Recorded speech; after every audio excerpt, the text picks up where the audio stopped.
Nos acompañan Laura Clérico, profesora adjunta del Departamento de Derecho Público de esta facultad, directora del Programa de Género y Derecho de la Facultad de Derecho, investigadora principal del CONICET. Laura Pautasi, profesora adjunta del Departamento de Ciencias Sociales de esta facultad, investigadora principal del CONICET. Gustavo Maurino, profesor de la Universidad Torcuato Di Tella y la Universidad de Palermo y director académico de la Escuela Latinoamericana de Abogacía Comunitaria y Activismo Jurídico.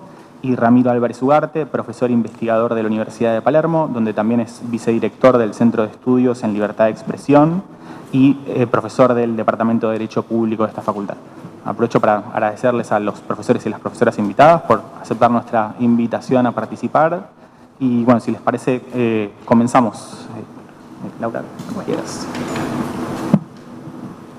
Muchas gracias, muy buenas tardes, una alegría estar aquí. Muchísimas gracias al Centro de Derechos Humanos, primero por estos 10 años, ¿no? Celebremos los 10 años que cumple el Centro de Derechos Humanos como uno de los espacios transversales, juntos con el programa Género y Derecho de la facultad y otros más que hay, pero en tal caso son los que más acudimos en términos de nuestra labor docente y de investigación. Así que un especial felicitaciones, pero además también reconocimiento por haber incorporado y dado este impulso para, dentro de la currícula, que se incluyan las perspectivas transversales.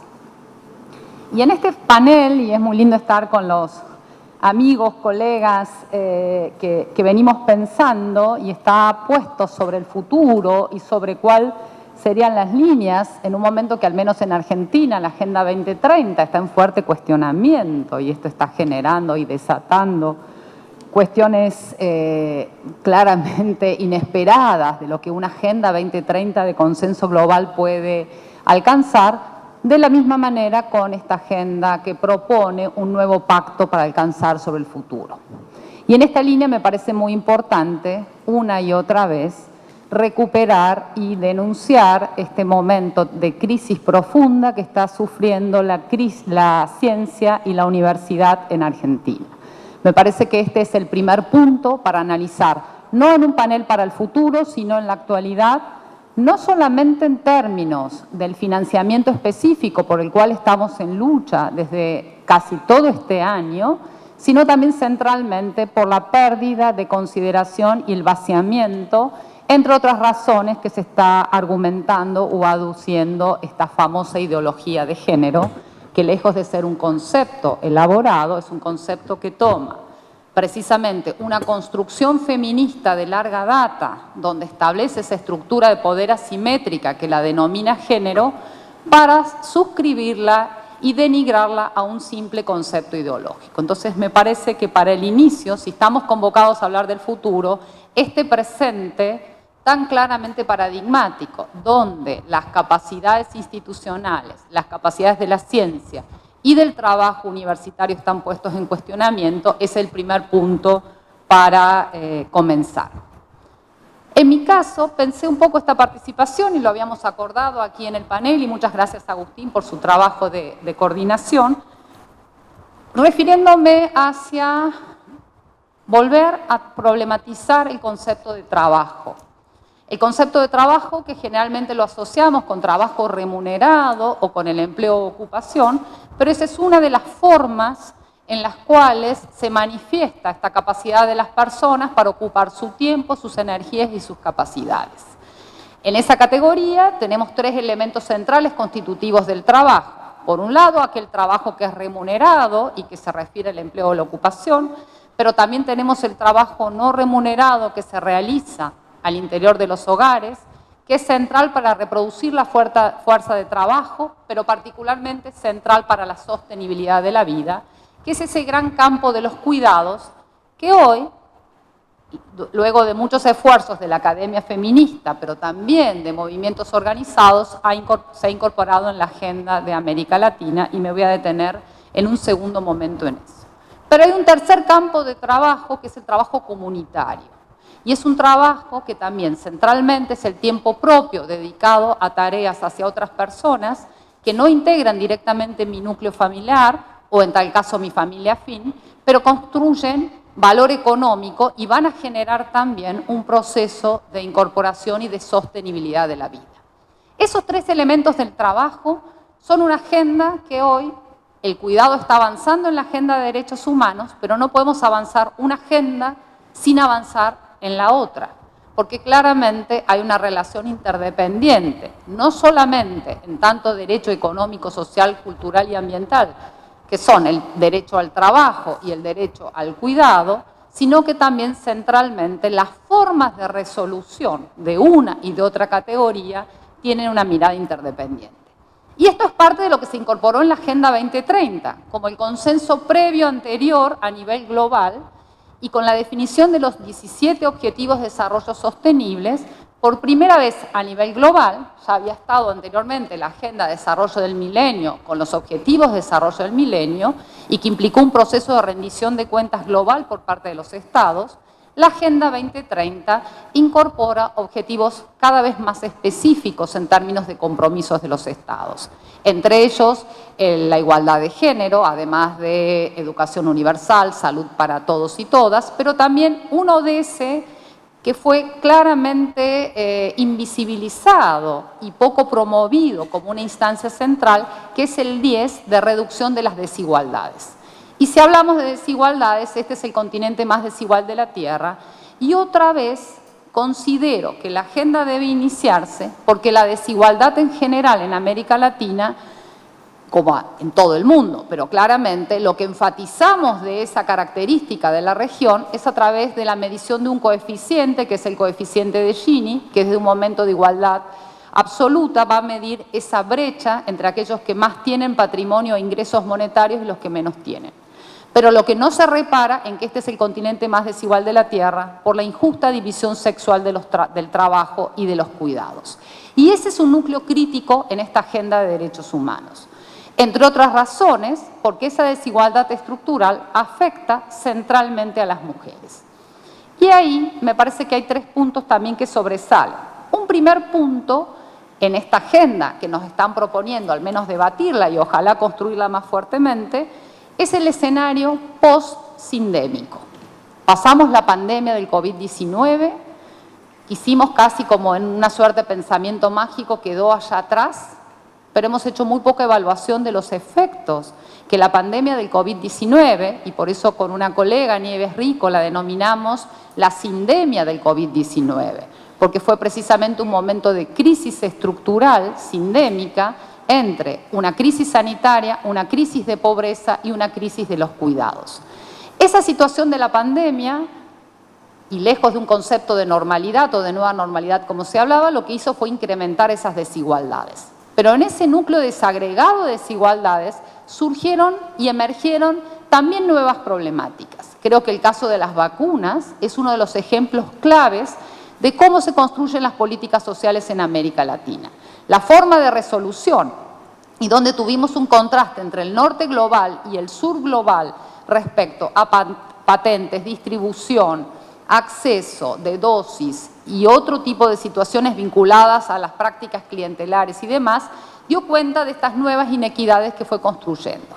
Y ese es un escenario del cual no solamente no está superado ese escenario pospandémico o en tal caso postsindémico, sino que claramente estamos ante situaciones de riesgo, tanto vinculadas al cambio climático como a las distintas situaciones. Y simplemente para mostrar un dato, que más allá de que se aumentó la informalidad laboral, los puestos de trabajo que cayeron, con algunos enclaves altamente desfavorecidos, donde muchos de esos enclaves desfavorecidos también participan directamente mujeres, como el caso del trabajo en casas particulares o servicio doméstico remunerado, donde tenemos un 97% de las ocupadas que son mujeres, y que son puestos de trabajo que desde el 2022 a la fecha no han sido recuperados. Si teníamos un nivel de informalidad del 75% en el caso de servicio doméstico remunerado, no solamente que no varió ese 75% de informalidad, sino todavía que los registros superan.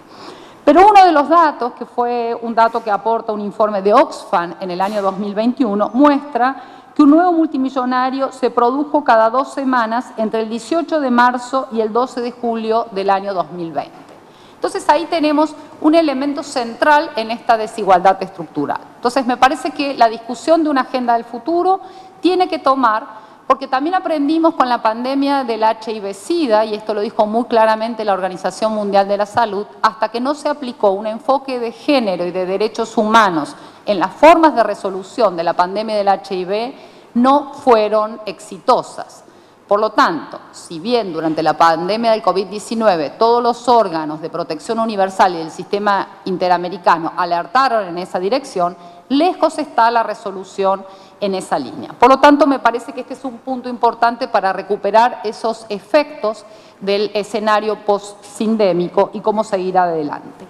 Respecto al trabajo, bueno, estamos exactamente en la misma situación que esta pandemia afectó, la sindemia del COVID-19, pero también tenemos distintas formas de trabajo que no solamente están exentas de regulaciones, algunos países, Argentina rápidamente da una respuesta de reforma del teletrabajo claramente insuficiente, pero en tal caso se han modificado las formas de resolución del empleo asalariado formal, que cada vez es más informal y que va de la mano de un crecimiento donde ya está liderando en la región los mayores porcentajes de informalidad laboral, pero con una posición de un derecho laboral claramente anacrónico. Está todavía pensando en un ideal de un trabajador asalariado, varón, heterosexual, sin responsabilidades familiares a cargo.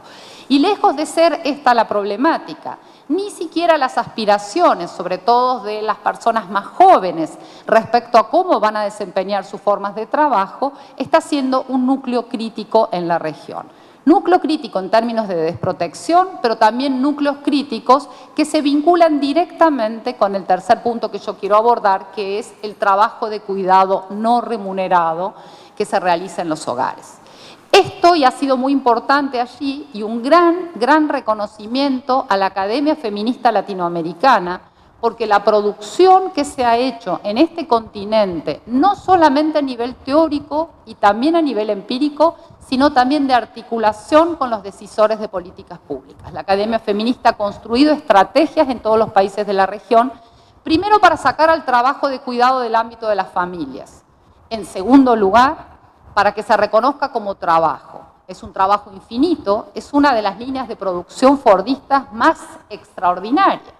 Y esto, sobre todo en el momento sindémico, cuando estuvimos todos ante un aislamiento obligatorio, se pudo ver claramente. Nadie en el mundo puede decir que no sabe lo que pasa en los hogares, pero en tal caso el núcleo central va de nuevo con ese ODS 10 altamente pendiente. No se distribuyó. Es más, los datos que tenemos durante el momento sindémico es que aquellas actividades que en algunos hogares dedicaban los varones, no se produjo ni un cambio, ni un aumento en la dedicación en términos de tiempo y de actividades, sino que por el contrario se concentraron ciertas tareas que antes hacían en mayor dimensión los varones en el caso de las mujeres. Pero la producción feminista no solamente visibilizó que esto es trabajo, sino que además genera valor económico. Y ahí la mirada interdisciplinaria de la economía feminista fue central. En Argentina llega a 15 puntos del producto, en el caso de la ciudad de Buenos Aires, y a nivel nacional a 20 puntos del producto, lo que se aporta de trabajo de cuidados no remunerados. Claramente supera al sector industria y al sector comercio. Entonces tiene una relevancia absoluta. Fue central en el momento de la crisis sindémica. Sin embargo, no solamente que no se reconoce, no se visibiliza, no se distribuye, sino que no se ve el potencial que tiene esa agenda para la democracia.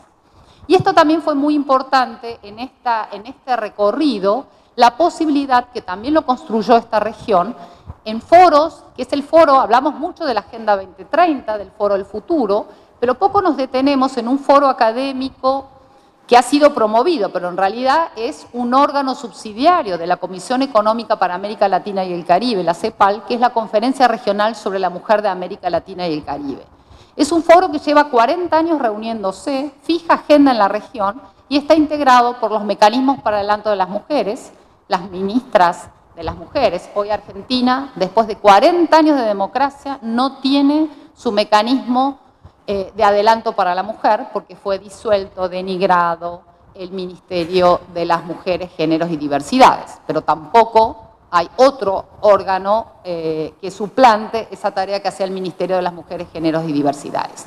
Pero volviendo al foro de la conferencia, son los gobiernos de la región que fijan una agenda. Y ese fue un foro muy importante para lograr el consenso a partir de aplicar la metodología del enfoque de derechos humanos que tanto impartimos en esta casa de estudios para reconocer que en todos los pactos y tratados internacionales el cuidado estaba reconocido.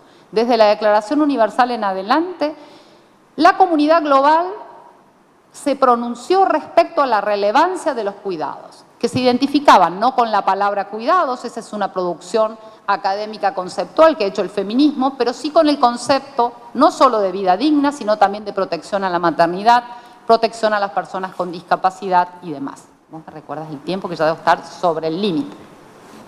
En esa línea, el haber reconocido que existía un derecho a cuidar, a ser cuidado y al autocuidado fue un cambio de agenda transformador en la región. En ese marco de esa Conferencia Regional sobre la Mujer de América Latina y el Caribe, en el año 2007, en la ciudad de Quito, pudimos presentar esta construcción que generó procesos de transformación a nivel de los gobiernos. A partir de allí, Uruguay asumió que el cuidado era un derecho humano y por lo tanto tiene obligaciones y empezó a diseñar el primer sistema nacional de cuidados, que es el sistema uruguayo, que es un sistema. Hoy ya 15 países de la región, vía sistemas, vías políticas integrales del cuidado, están reconociendo sus obligaciones. Entonces, para dejar esta agenda planteada, me parece que estamos en un momento extraordinario. La región produjo esta construcción del derecho humano al cuidado en estos momentos y por una acción que hizo el Ministerio de las Mujeres, Géneros y Diversidades en el año 2023, solicitó a la Corte Interamericana una opinión consultiva sobre el alcance del derecho humano al cuidado.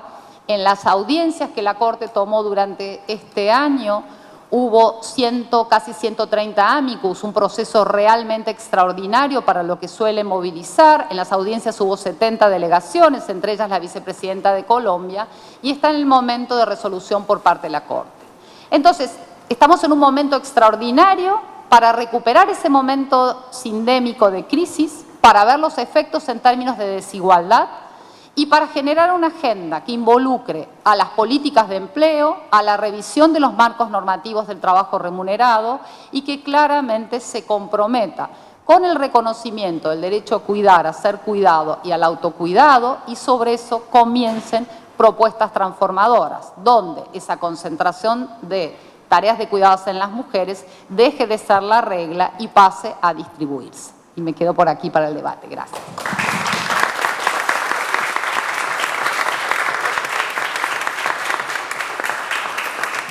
Muchas gracias, doctora Pautasi. Vamos con la presentación entonces del profesor Gustavo Maurino.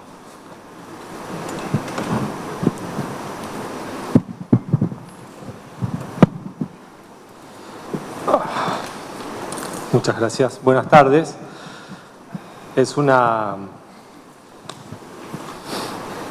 emoción realmente ser testigo de estos 10 años. De tanta gente apreciada y querida y admirada que ha construido esta pequeña institución dentro de esta gran institución.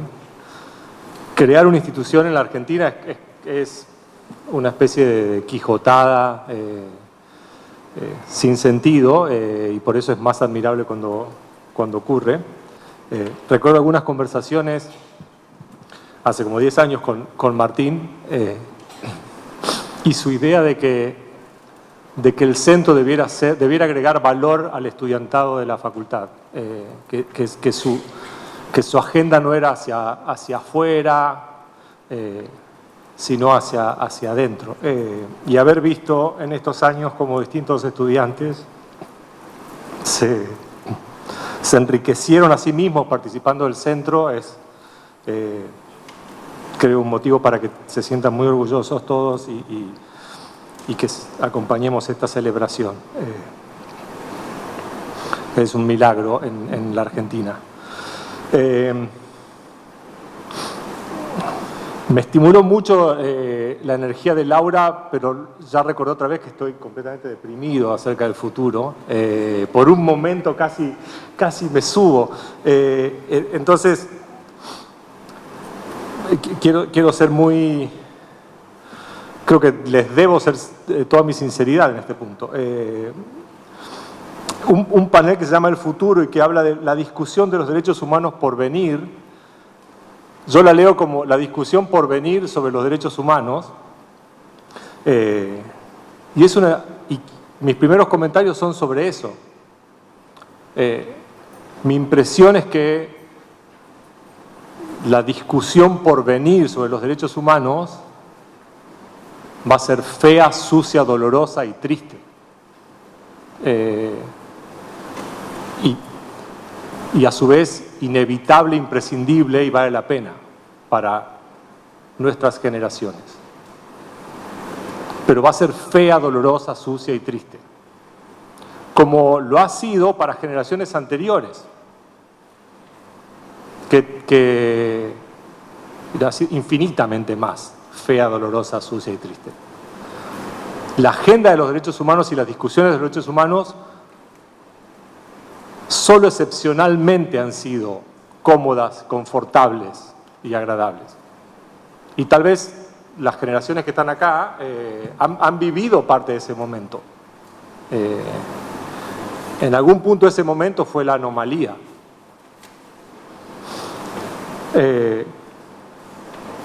Entonces, mi primer comentario sobre la discusión por venir sobre los derechos humanos es: prepárense para el impacto.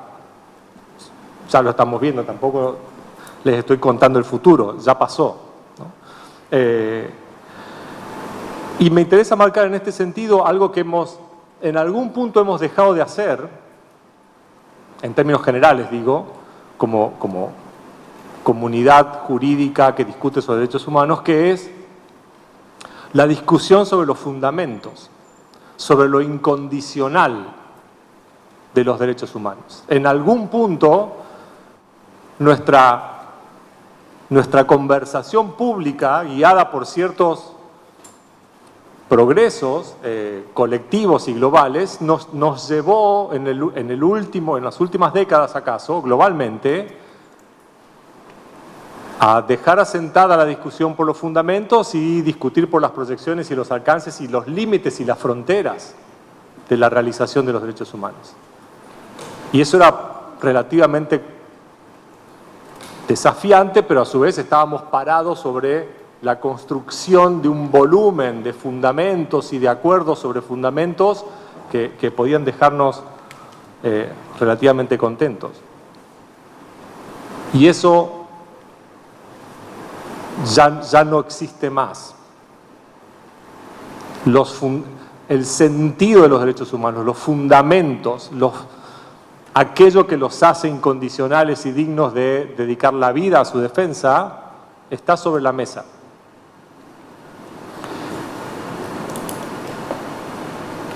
En los paneles anteriores hablaban de democracia y de liberalismo, y en algún punto los derechos humanos eran el sello de la alianza entre una democracia incluyente y equitativa y un liberalismo de igualdad de oportunidades y autonomía.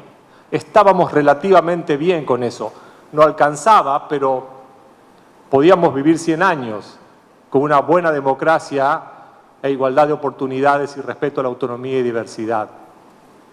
Nos quedábamos cortos en muchas cosas, pero al día de hoy creo que todos volveríamos a comprar eso, cuando la democracia pierde sentido y cuando la igualdad de oportunidades es vilipendiada en nombre de ciertos darwinismos sociales o lo que fuera.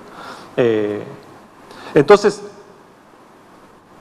ni siquiera esos fundamentos ya están para ser dados por sentados.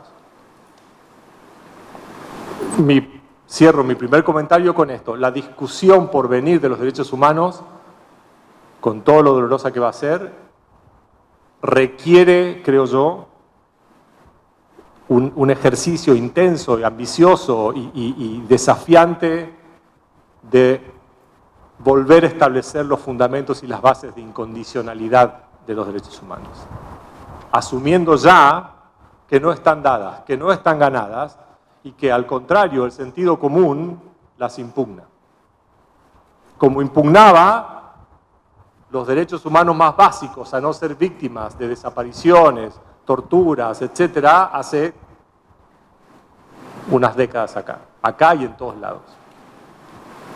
La agenda de los derechos humanos ha sido, y esa es acaso la gloria del linaje argentino, una agenda de levantar la voz contra el sentido común en defensa de valores incondicionales.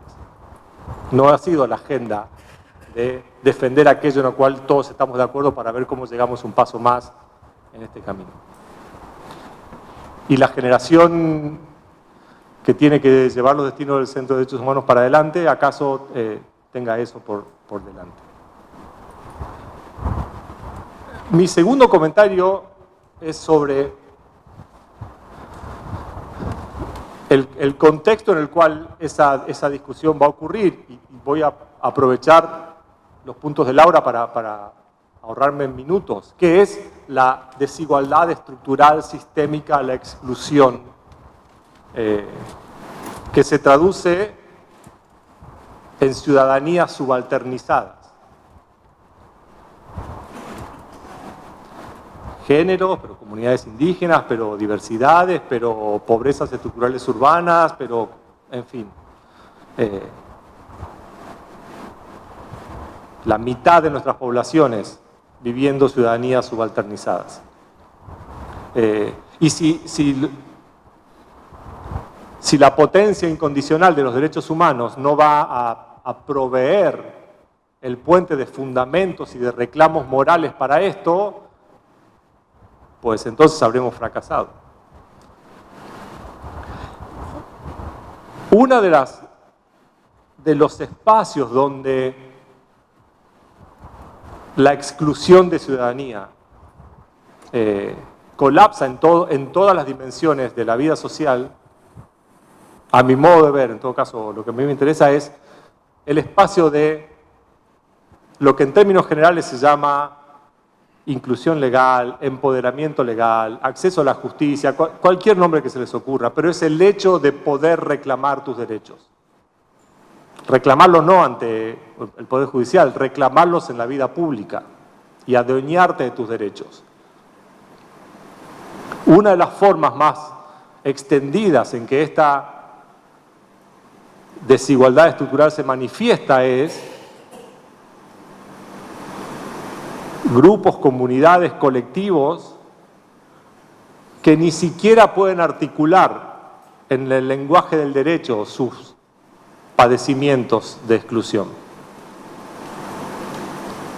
La agenda de la democracia es una agenda de inclusión como agentes políticos. La agenda de los derechos humanos es una agenda como de inclusión como agentes morales dignos. Y el sistema institucional colapsa esas dos agendas en los mecanismos de activación de conocimiento, uso e impacto en la estructura del derecho. Y a eso le llamamos acceso a la justicia o cosas parecidas.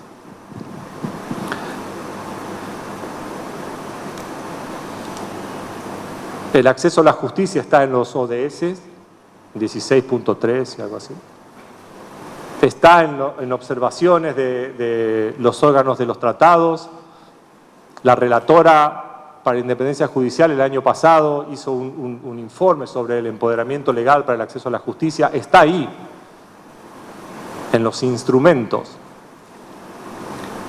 pero no está en nuestras agendas institucionales. El panel nos pide reflexionar sobre oportunidades, impacto en políticas públicas. Bueno, todo está todavía por hacer. Si es que el paradigma de los derechos humanos va a construir en sociedades desiguales extendidos procesos de inclusión legal, de participación ciudadana, de agencia para reclamar tus derechos.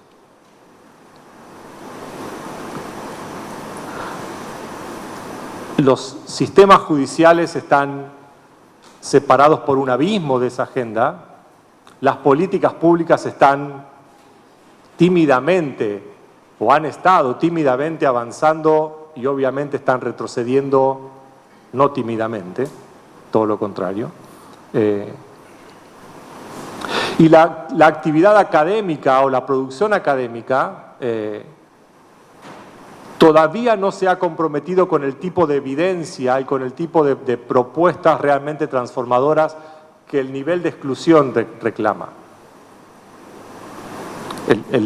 El tiempo invertido en discusiones superficiales o anacrónicas sobre acceso a la justicia, cuando lo que tenemos es la mitad de la población que no puede reconocer siquiera sus posibilidades de reclamar sus derechos, a mi modo de ver da cuenta de un vacío epistémico, académico, de producción académica para enriquecer los desafíos o la perspectiva de que los desafíos de ciudadanía real ocurran. Sin acceso a la justicia en el sentido de una ciudadanía dueña de sus derechos, o al menos de poder contestar sobre sus derechos, la democracia queda sujeta al proceso de elección de autoridades y poco más. Y sin un sistema institucional de derechos que ponga a las personas, pero especialmente a las comunidades excluidas en el centro de la preocupación institucional, el acceso a la justicia es un juego de los dueños del derecho, que son siempre pocos. La agenda argentina sobre esto está, a mi modo de ver, lejos de sus posibilidades. La producción de evidencia, la producción de investigación empírica sigue siendo casi un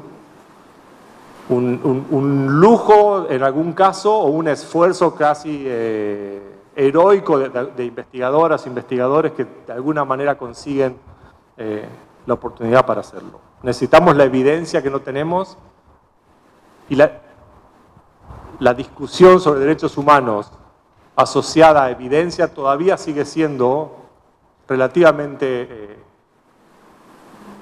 marginal para muchas agendas.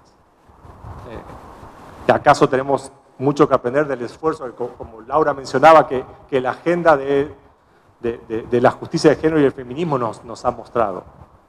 La potencia de la evidencia. En muchos otros aspectos estamos lejísimos. Sobre eso, en acceso a la justicia, creo que lo estamos. Pero luego de la evidencia necesitamos imaginación institucional para conectar esto. Y también estamos lejos. La imaginación institucional que se necesita para superar barreras estructurales de exclusión es enorme.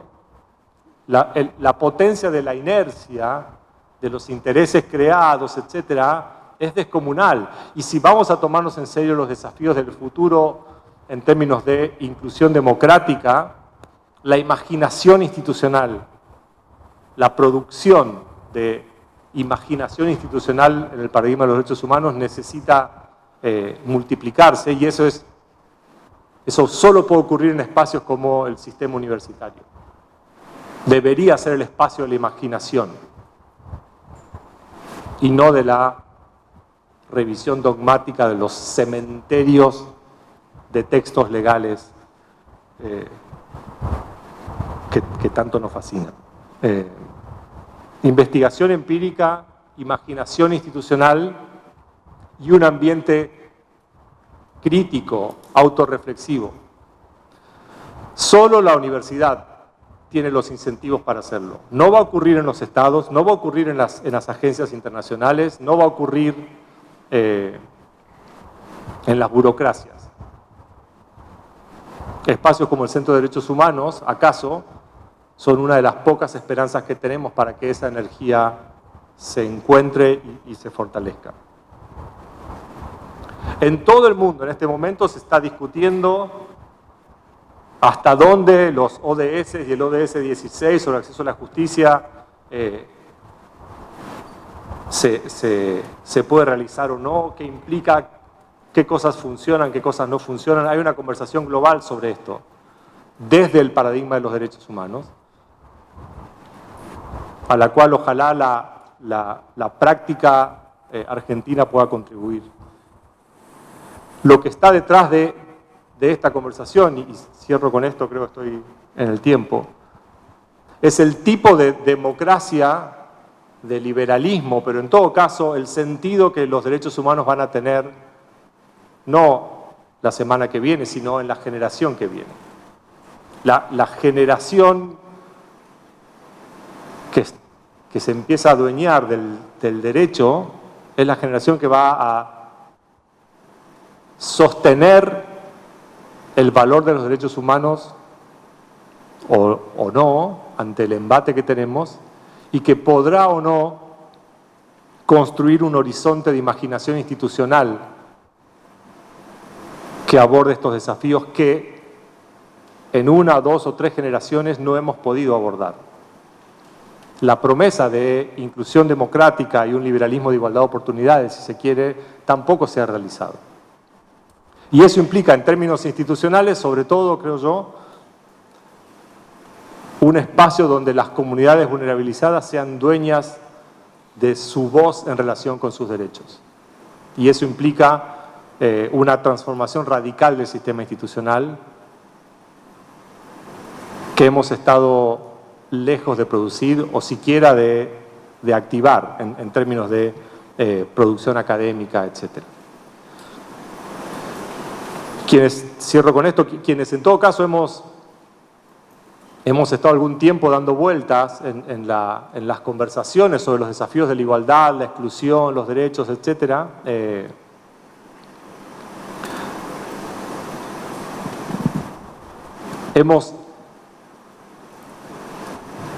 Hemos vivido un par de décadas donde la esperanza estaba ahí, donde el sentido común estaba de nuestro lado, donde el progreso incremental parecía lineal y era cuestión de tiempo y de persistencia. Y ese espacio generacional probablemente se haya perdido para quienes llegan ahora o quienes están ahora en la agenda institucional de los derechos humanos. Ojalá podamos contribuir a los desafíos de esta generación, ojalá los próximos 10, 20 años del centro encuentren colaboración intergeneracional para que el futuro sea, en todo caso, todavía tan esperanzado como esos 2 minutos de escuchar a Laura me dieron a mí. No es mi mejor momento para transmitir esperanzas, pero en todo caso es, creo, un momento oportuno para que podamos medir el tamaño del desafío que tenemos. Quienes han sido mis maestros y mis compañeros, han construido su compromiso con los derechos humanos y con la agenda de igualdad y justicia social como un compromiso de vida, moral, no profesional o intelectual.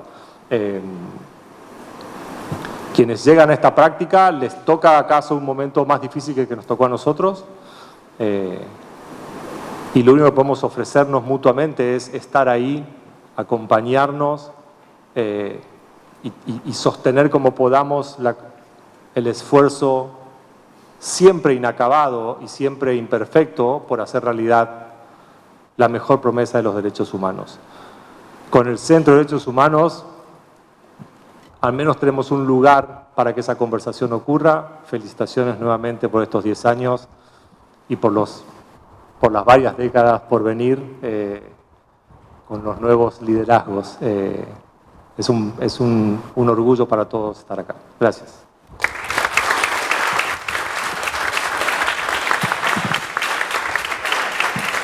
Bueno, muchas gracias, profesor Maurino. Continúa el profesor Álvarez Ugarte.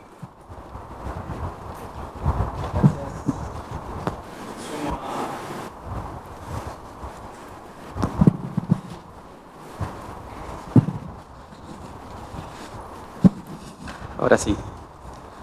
Me sumo doblemente a lo que dijo Gustavo, a las felicitaciones al centro.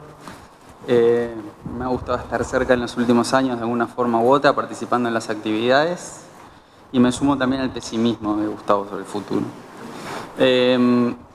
Y creo que lo que tenía pensado hacer en cierta forma es profundizar en las causas de ese pesimismo. La pregunta sobre el futuro de los derechos humanos, la verdad que me resultó muy inspiradora. Ocurrió que me puse a pensar sobre esto la semana pasada y la semana pasada pasaron cosas. Entonces, lo que me salió fue tratar de indagar un poco sobre las causas de ese pesimismo, porque coincido en que la conversación sobre los derechos humanos va a ser dura, fea, también que va a ser necesaria y que va a haber que tener un buen diagnóstico. Yo creo que hoy en día no sería alocado decir que los derechos humanos están en duda, están bajo cuestión desde distintos puntos de vista. Y creo que tiene que ver con que están sometidos a una doble crítica. Por un lado, cierto rencor, que tiene que ver con una reacción conservadora, agendas que mencionamos en este panel y agendas que no mencionamos. Es un proceso que no es para nada desconocido, el concepto de backlash en contra de procesos de movilización legal que producen ganancias para movimientos sociales, existe hace más de 15 años por lo menos. Es un proceso que hasta me animaría a decir es normal, como parte del proceso de la política de los derechos humanos. Pero es una dimensión que sin duda está presente, que está creciendo y que especialmente está atravesando un momento de mucho vigor en nuestro país.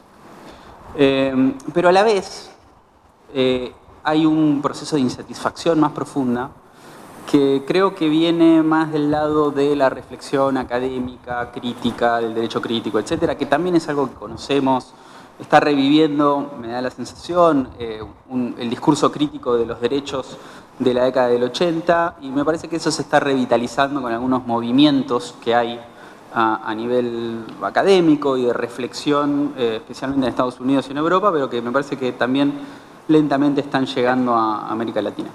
Si el problema fuese solamente el rencor, me parece que la respuesta sería relativamente sencilla. Deberíamos trabajar en algo así como una jurisprudencia de resistencia, que por cierto no es desconocida para nosotros, para los activistas de derechos humanos, etc.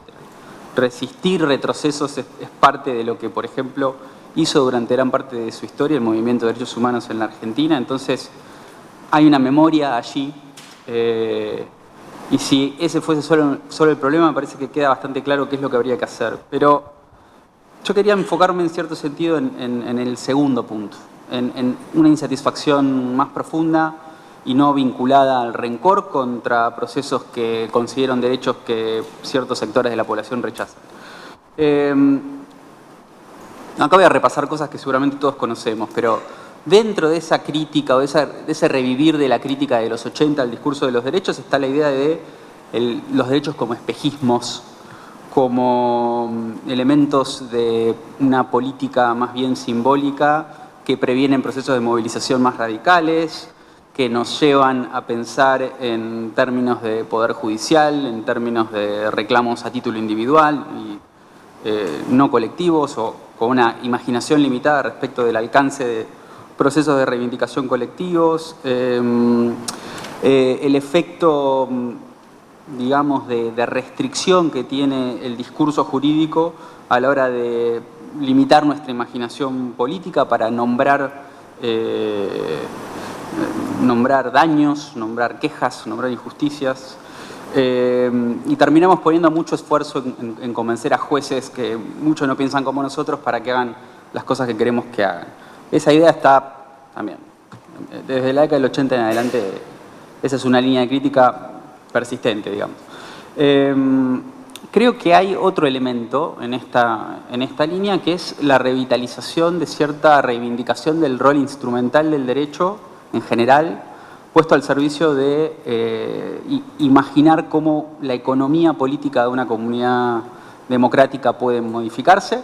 Creo que eso está en el movimiento de derecho de economía política en los Estados Unidos y que eso tiene mucho que ver también con la crisis del discurso de los derechos, porque ese movimiento básicamente no pone en el centro de la reflexión a los derechos humanos, plantea el rol del derecho desde un lugar completamente distinto y los derechos humanos, en el mejor de los casos, pasan a un punto de vista secundario. Y luego hay un tercer punto, que quizás es el que me resulta más interesante, que es la posibilidad de que, sin quererlo, el discurso de derechos humanos haya producido en el último tiempo contradicciones internas, diría. El discurso de derechos humanos como universalizante en la era de la particularidad. Hay ahí una tensión que es útil de explorar, es una tensión que podría ser creativa, buscar lo universal en lo particular en lo universal, buscar las particularidades que el derecho no captura, que es un punto que Gustavo creo que mencionó, en el sentido de quienes no pueden nombrar sus quejas y sus reclamos en términos jurídicos. Pero esa tensión interna que el discurso puede llegar a tener también quizás explica parte de los problemas, ¿no?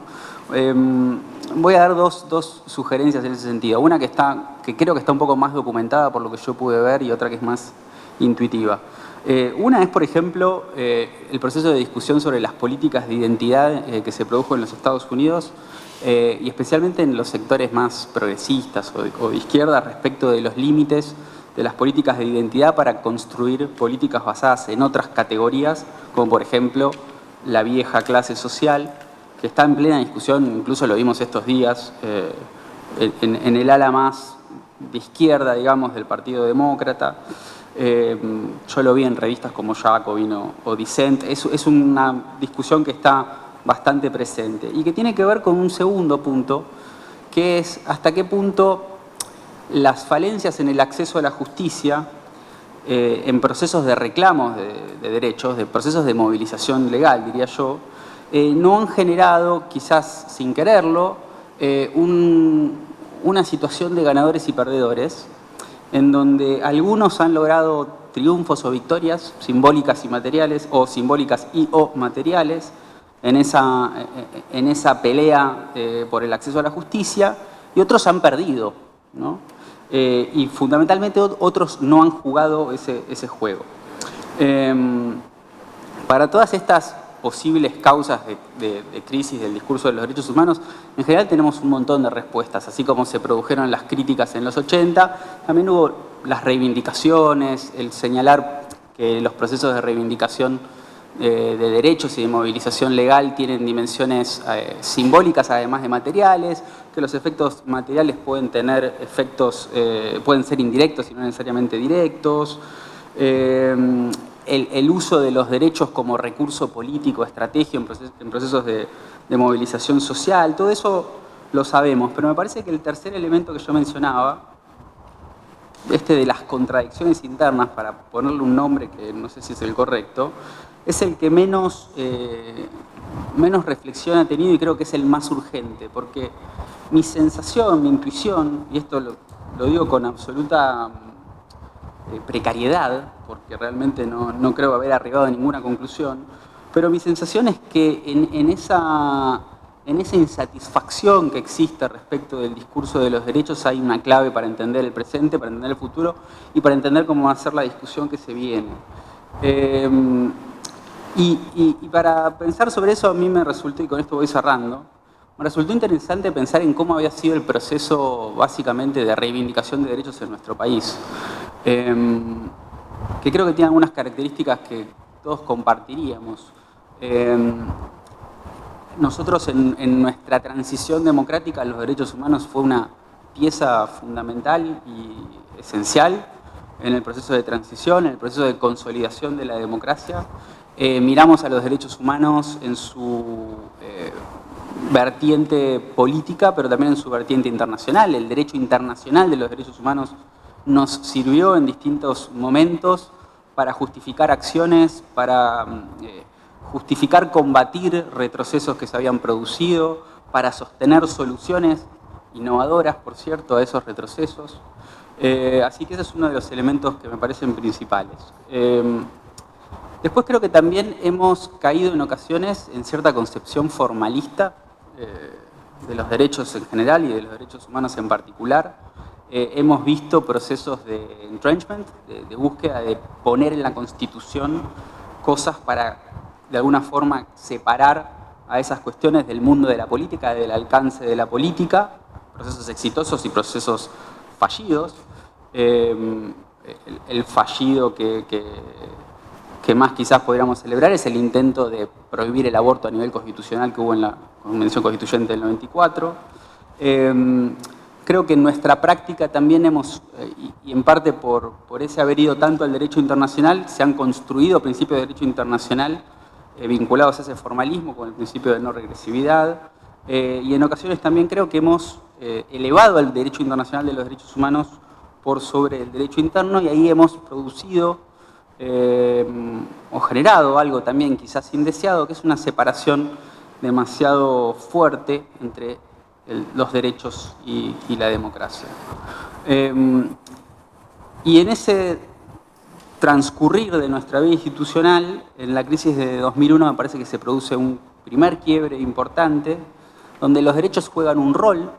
Estoy trabajando ahora un poco en eso, tengo un pequeño proyecto ahí dando vueltas que intenta ver, bueno, qué rol cumplieron los derechos durante la crisis de 2001, y lo que uno ve así a la distancia son que tuvo usos, los derechos tuvieron un uso defensivo en algún momento, ahí surge toda la discusión sobre la protesta social, por ejemplo, y que parecen haber tenido un rol menos protagónico en la respuesta política a la crisis económica.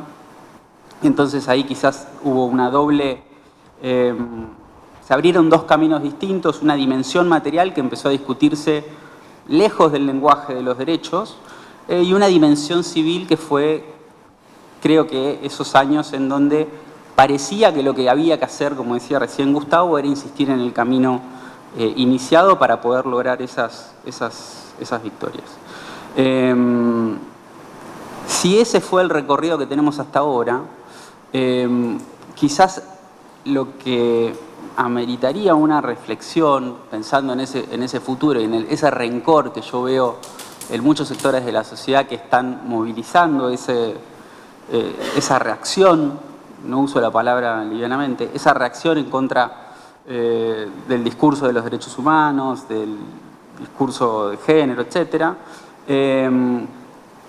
merece que pensemos respecto de quiénes ganaron, entre comillas, y quiénes perdieron, entre comillas, en ese proceso. Quiénes no fueron incluidos por ese proceso.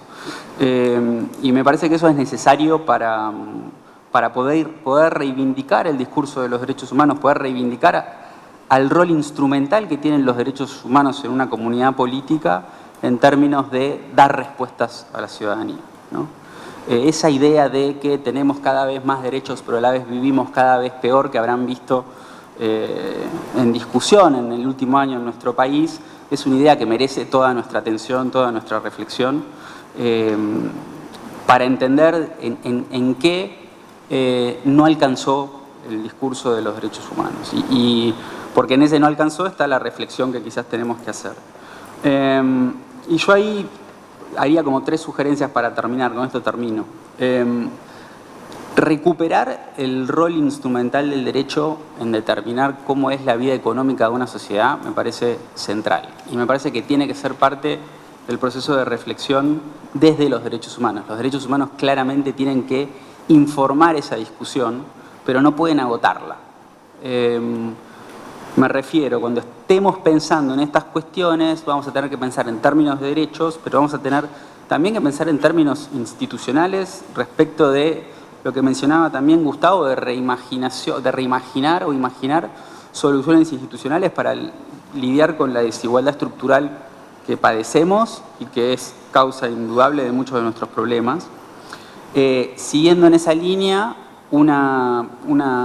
algo en lo que me parece vale la pena invertir nuestro tiempo en los próximos años es estudiar cómo los derechos se distribuyen no igualitariamente. Y a esto no me refiero tanto con quien accede a una casa gigante y quien no accede a una casa, sino un problema peor quizás todavía, que es por qué quienes no tienen nada en algunos casos acceden y en otros sí acceden. O sea, la desigualdad al nivel más de esas ciudadanías subalternas que también mencionaba Gustavo. Y luego otra dimensión fundamental es, creo, pensar sobre la dimensión remedial de los derechos humanos. ¿Dónde vamos a buscar remedios para las injusticias que los derechos humanos nos dicen que no pueden ocurrir? Y ahí tenemos mucho por hacer, creo, no solamente para pensar sobre los límites de los sistemas regionales y los sistemas universales, que seguramente sigan estando bajo presión en los próximos años, sino también los límites de nuestro Poder Judicial, un Poder Judicial muy conservador, muy poco ambicioso en muchos casos. Cuando mostró señales de ambición, los resultados de esos procesos no son del todo satisfactorios, por no decir que fueron en muchos casos decepcionantes. Y ahí hay mucho, creo, para pensar sobre la dimensión política de los derechos humanos. Me refiero a la posibilidad de reivindicar a los derechos humanos como un recurso político en procesos de movilización social, que van a requerir nuevas formas de articulación política más tradicional, que hoy cuesta mucho imaginar, pero me parece que podemos colaborar a esa imaginación en el futuro. Gracias.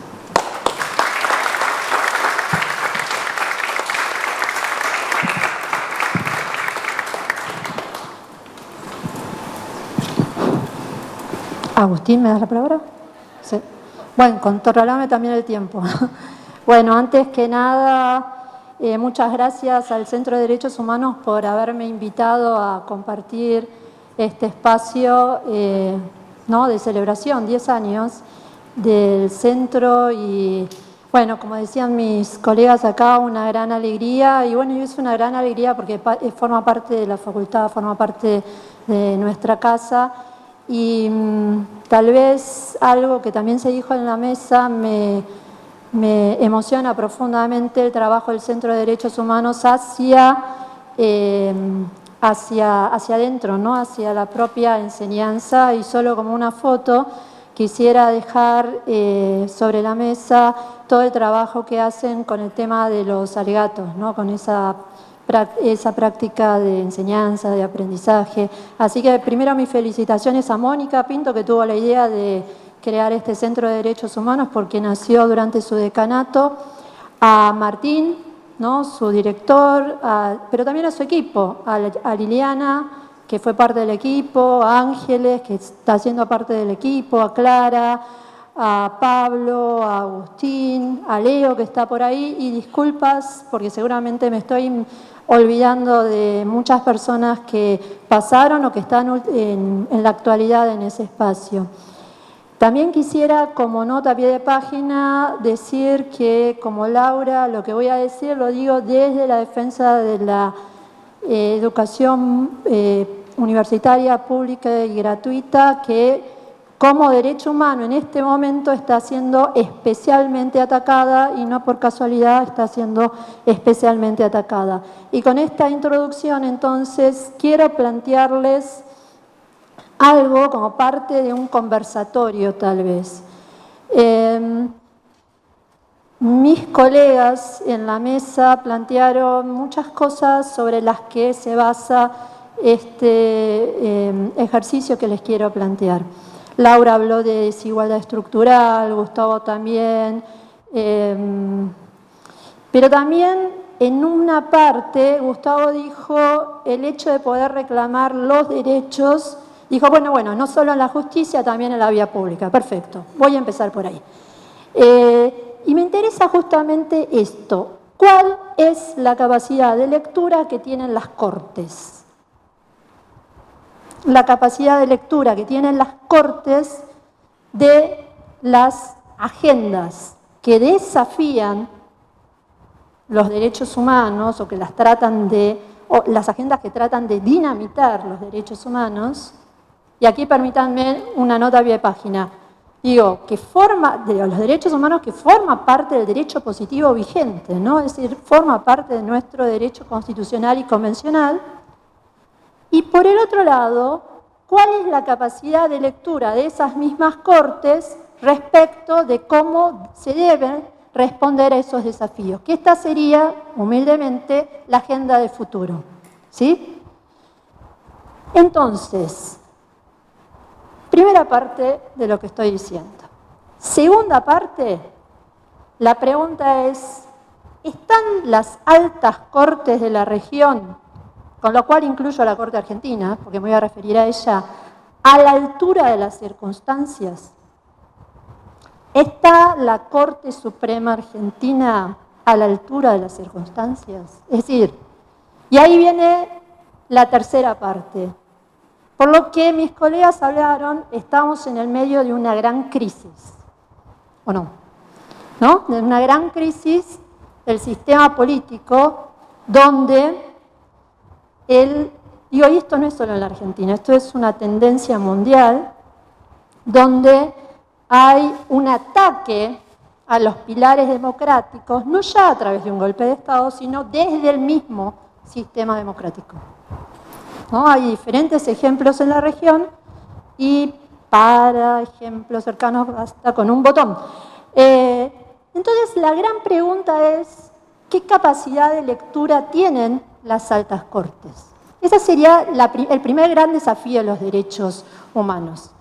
Y esto afecta fuertemente a quienes reclaman en las calles, porque sigue vigente, entre otras cosas, el protocolo antiprotesta. No es casualidad que el protocolo antiprotesta fuese una de las primeras, entre comillas, normas, resoluciones, porque no es una ley, que se ha aprobado, ¿no? Porque hay algunas reformas que no se pueden hacer sin represión. Y tampoco es solo la Argentina. Los protocolos antiprotestas son copias de protocolos antiprotestas que se han aprobado en otras partes de la región y del mundo. Porque existe lo que se llama la criminalización de las y los defensores de derechos humanos y especialmente de las y los defensores de derechos humanos que se dedican a la protección del medio ambiente, entre otras cosas. Entonces, ahora tenemos que preguntarnos, ¿están las altas cortes de la región a la altura de las circunstancias? Y ahí viene el trabajo empírico. ¿Qué dijeron las altas cortes de la región acerca de la constitucionalidad, convencionalidad de los protocolos antiprotesta? Esta es una cuestión de puro derecho y ya varias relatorías de Naciones Unidas hicieron análisis de esos protocolos y pusieron una lista de argumentos que demuestra que esos protocolos son, en el caso de Argentina, serían inconstitucionales e inconvencionales. La segunda gran pregunta acerca de si están las cortes a la altura, por supuesto hay cortes que están a la altura y otras cortes que miran para el costado. Cada cual elige su respuesta. La segunda gran pregunta respecto de parte de la crisis que atraviesa la región y de las agendas de futuro, sería la interpretación que hace la actual etapa del capitalismo no financiarizado de la naturaleza como recurso ilimitado y como tacho de basura. ¿No? Y la gran pregunta, y esto es fundamental, ¿no? Porque hace a la protección del derecho al medio ambiente, hace referencia a tener como parte de el derecho a la protección del medio ambiente al acceso a un clima que sea tolerable, ¿no? O algo parecido. Entonces la gran pregunta ahí es que, a ver, poder de agenda tienen todas las cortes, ¿no? Pero cuando eligen los casos, ¿qué cortes eligen casos que ponen sobre la mesa el derecho a la protección del medio ambiente y, por ejemplo, entre otras cosas, lo referido a el cambio climático, la catástrofe climática? Y nuevamente ahí vemos que hay varias cortes de la región que están a la altura de las circunstancias. Sin embargo, hay algunas cortes de la región que dan por finalizado la supervisión de casos que tienen que ver con esto, que tienen que ver con la protección del medio ambiente. Hace poquito la Corte Argentina acaba de decir que dio por finalizada la supervisión del caso Riachuelo. Parece que en eso, bueno, ahí ya queda claro que la Corte Argentina no está a la altura de las circunstancias, ni tampoco ha elegido en estos últimos meses ningún caso relevante de todos los que tiene pendiente para dar alguna señal acerca de lo que significa la catástrofe climática para la protección de los derechos humanos. La tercer gran pregunta tiene que ver con lo que dijo Laura, y aquí un reconocimiento a Laura, porque ella habló de la audiencia ante la Corte Interamericana. Quiero decir que una de las referentes claves en esa audiencia fue Laura Pautasi, como especialista en todo lo que es derecho a los cuidados, al autocuidado y el derecho a ser cuidado. Y aquí hay una cuestión fundamental, ¿no? El sistema capitalista financiarizado caníbal se sostiene en el trabajo invisibilizado, como decía Laura, en el trabajo de los cuidados.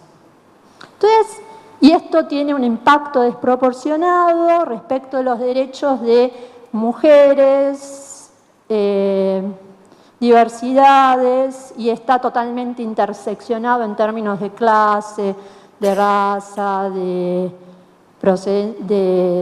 procedencia territorial, etcétera. Entonces esa sería la otra pregunta. ¿Están las Cortes de la región a la altura de las circunstancias? ¿En su poder de agenda eligen dar alguna señal al respecto referido al derecho a los cuidados para desarmar esa desigualdad estructural que sigue afectando fuertemente los derechos de mujeres, niñas, diversidades, etcétera, y que como fruto de las llamadas políticas de austeridad, la doble jornada va a ser triple o quíntuple? Y bueno, yo no vi en el último año que la Corte Argentina haya elegido dar alguna señal al respecto. Sí, la Corte Interamericana es un espacio propicio, porque cuando el Estado argentino le pidió que retirara, ¿no?, seguir tratando con la opinión consultiva referida al derecho a los cuidados, la Corte Interamericana dijo, no, esto requiere seguir siendo trabajado. Y podría seguir con otras. Creo yo que hay otro gran desafío que afecta a la vigencia de los derechos humanos, que es la digitalización. Porque pensemos algo, todo lo que es la discusión en los espacios de las nuevas tecnologías es un espacio totalmente privatizado. No hay espacio, o sea, no hay. ¿Cuál es la Internet pública? ¿Cuál es la plaza pública? Digo, no, yo sostengo la pregunta, no hay, porque eso está todo, o sea, totalmente responde a empresas. E incluso responde a empresas como las personas son etiquetadas por lo que los algoritmos hacen respecto de cada clic que alguien realiza. Entonces esa sería la otra pregunta. ¿Están a las altas cortes de la región a la altura de las circunstancias? Digo, ¿cuál de todas ellas le puso algún ladrillo en el camino a algunas de las empresas multinacionales que, ¿cómo se llaman estas empresas multinacionales? De tecnología artificial, sí, plataformas. Bueno, ahí tal vez la de Brasil, con lo que hizo respecto de X. Pero más allá de eso, ¿cuál? Entonces, lo que en estos momentos estoy presentando, y ya voy a terminar porque Agustín seguramente me va a marcar que tengo que terminar, es que tenemos desafíos a su vez, una pereza en relación con las lecturas de esos desafíos y a su vez con lo que serían las agendas de futuro. Yo les diría que que hay mucho por trabajar ahí respecto del rol de las altas cortes. Y cuando hablo de las altas cortes, hablo específicamente de las altas cortes, porque creo yo que el rol de los tribunales inferiores se distingue mucho de las altas cortes, porque las altas cortes no solo tienen competencia jurisdiccional, sino una competencia que podríamos llamar de política constitucional convencional. ¿Se entiende eso? Entonces, y la Corte Argentina lo tiene, yo no tengo duda. Si quieren lo discutimos, pero no tengo duda. Y ahí está la pregunta, ¿no? Es decir, ¿están a la altura de las circunstancias?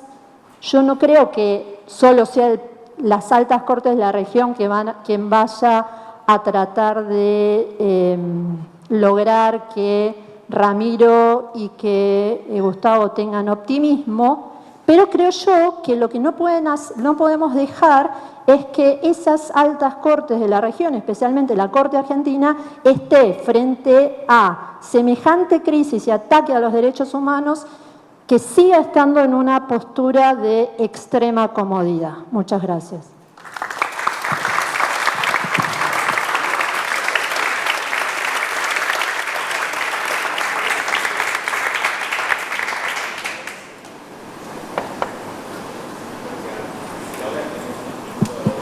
Hola.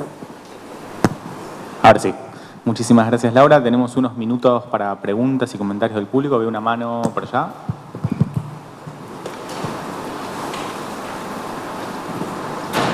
Gracias. Buenas tardes a todos y todas. Súper breve. No para generar optimismo, pero más bien a veces lo contrario. En las buenas noticias, por lo que recién decía Laura, de altas cortes poniendo algo de empuje de la validez del derecho frente a las plataformas, creo que de esta semana un caso de la Corte Constitucional de Colombia contra TikTok. Después cruzamos teléfono y tengo el nombre exacto, pero es de un periodista que le habían levantado contenidos, peleó contra la plataforma con un amparo constitucional de acuerdo a la Constitución colombiana, y creo que el fallo es de esta semana, o como mucho 10 días.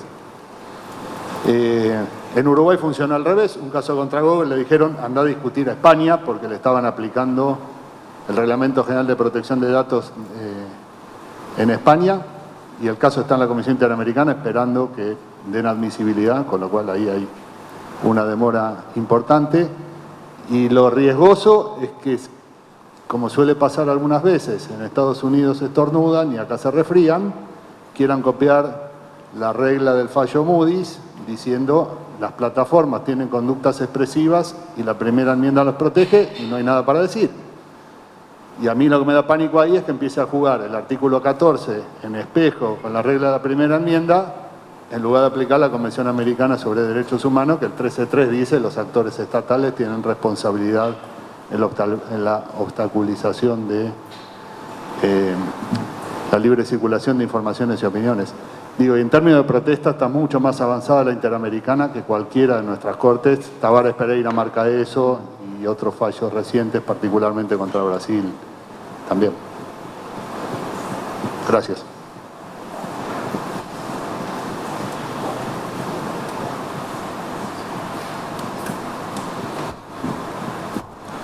¿Tenemos alguna pregunta más? Así sumamos.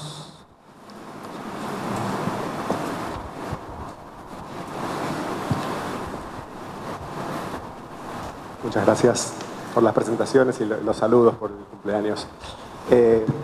Una pregunta que creo que podría ir para quien quiera tomarla, pero están hablando de escenarios muy cambiantes y de resignificaciones muy profundas en el entendimiento de lo que son los derechos y de nuevos sentidos comunes acerca de esto.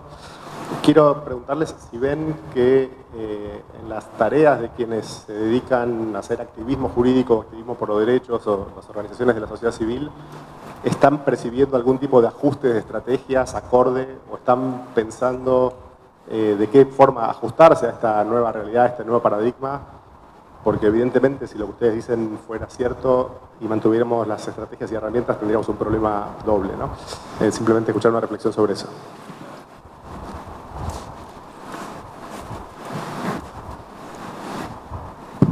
Muchas gracias, Martín. Sumo una pregunta más yo. También yo me declaro maurinista, creo que en mi comprensión de la coyuntura y lo que está por venir. Y me interesaba por eso quizás darle una oportunidad a Laura Pautasi para que nos infunda su optimismo o nos explique por qué es optimista. ¿Bien? Gracias. No sé quién quiere empezar. Sí, claro.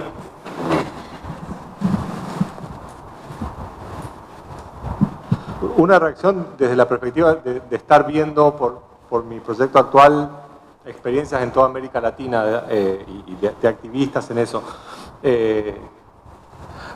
Mi impresión es, por un lado, que hay un proceso de aprendizaje cruzado, que ya lleva años, que acaso el movimiento, digamos, feminista fue el primero que lo consolidó y construyó, pero que va ocurriendo en temas de justicia ambiental o lo que fuera, y que es un proceso vivo, desafiante de búsqueda, de encuentro y de compartir saberes y cosas que funcionan y que no funcionan, etc. Creo que los activistas están más, acaso porque están lidiando con la urgencia y con la angustia, están mucho más en esa que los académicos o las académicas. Creo que su reflexión y su aprendizaje es más desafiante, lo cual no quiere decir que esté funcionando, es decir, el proceso es complejo, pero sí hay un espacio de intercambio y de aprendizaje y de búsqueda de herramientas y de creatividad que, como siempre, es más activo donde la situación es más acuciante, ¿no? Y eso es muy notable. Con temas de persecuciones a colectivos de diversidad o lo que fuera, como la experiencia de países centroamericanos es increíble en términos de resiliencia y creatividad, etc. Y entonces, solo para cerrar, antes de pasar a Laura, yo soy pesimista sobre la perspectiva de los derechos humanos, pero no sobre nosotros y nosotras. O sea, de hecho, toda mi vida estuve del lado perdedor, entonces es una más, ¿no? Entonces, lo que veo es un contexto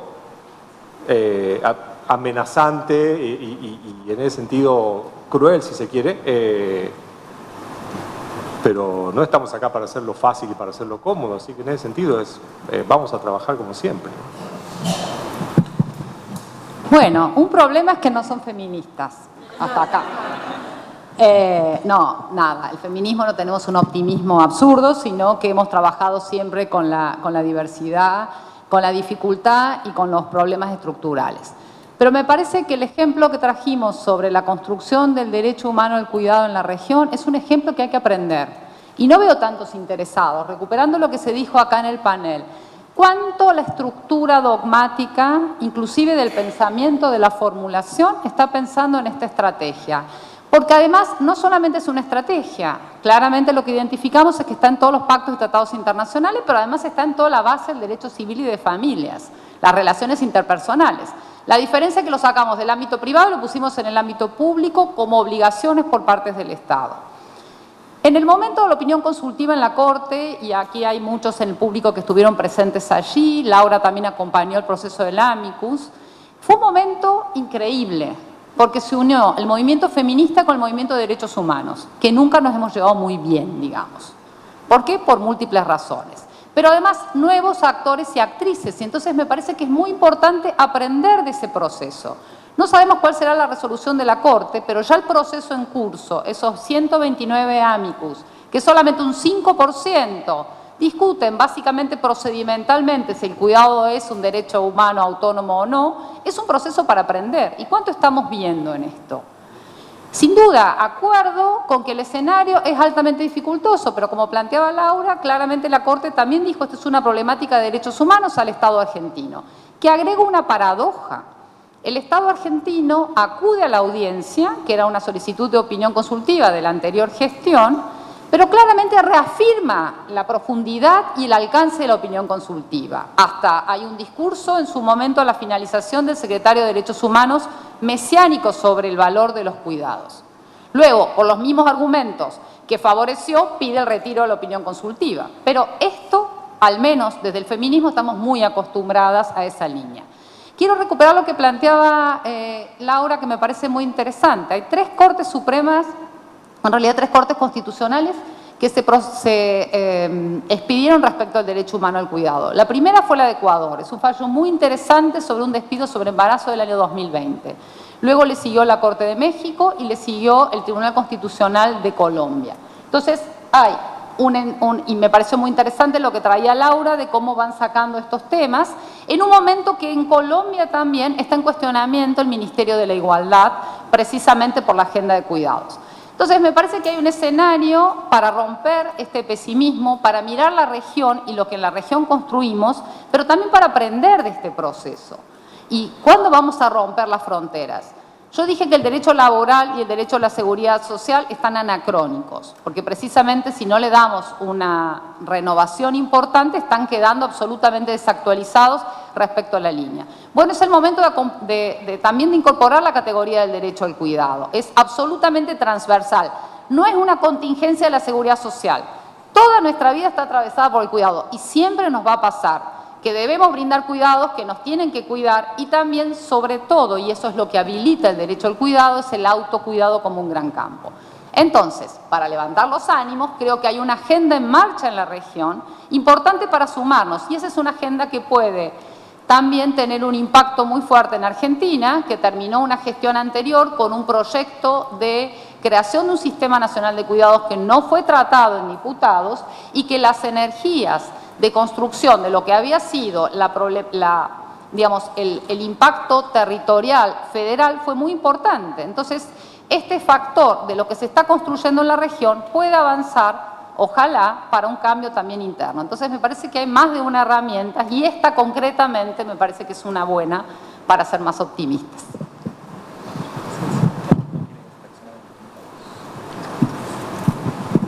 Bueno, muchísimas gracias a todos y todas por acompañarnos. Gracias también a nuestros... perdón. Sí, perdón. Había entendido que estamos. ¿Anda? Sí. Gracias, Agustín, por hacer una excepción. Primero agradecerle a Damián, ¿no?, que hizo referencia a esta también, ¿no?, jurisprudencia. Y yo creo que lo que él dice es muy importante, porque los marcos importan mucho, en el sentido de qué marcos vamos a tomar para resolver los casos que lleguen, por ejemplo, a la Corte Argentina. Y él nos pone con muy buenos argumentos, tomemos el marco que viene del derecho interamericano, porque ya tiene resuelta la cuestión, en el sentido de que estas empresas de nuevas tecnologías, EX y todo lo que se llamen, son empresas privadas que tienen el monopolio sobre un espacio donde no hay espacio público. Entonces, digamos, trasladar lo de la enmienda 1, así, gentil de cuerpo, me parece que es no entender el problema.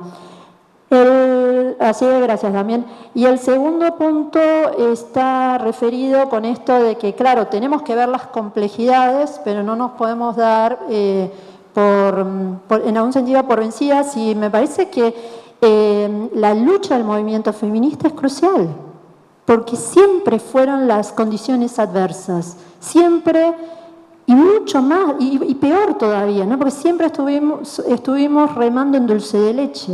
Entonces, por eso lo que contaba Laura, creo yo que es algo para tomar como, como dice Catherine Seeking, razones para la esperanza.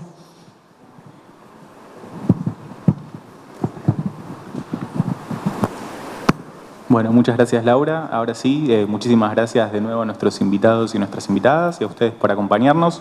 Hacemos un breve receso y nos reencontramos para el segundo panel de esta jornada. Muchas gracias.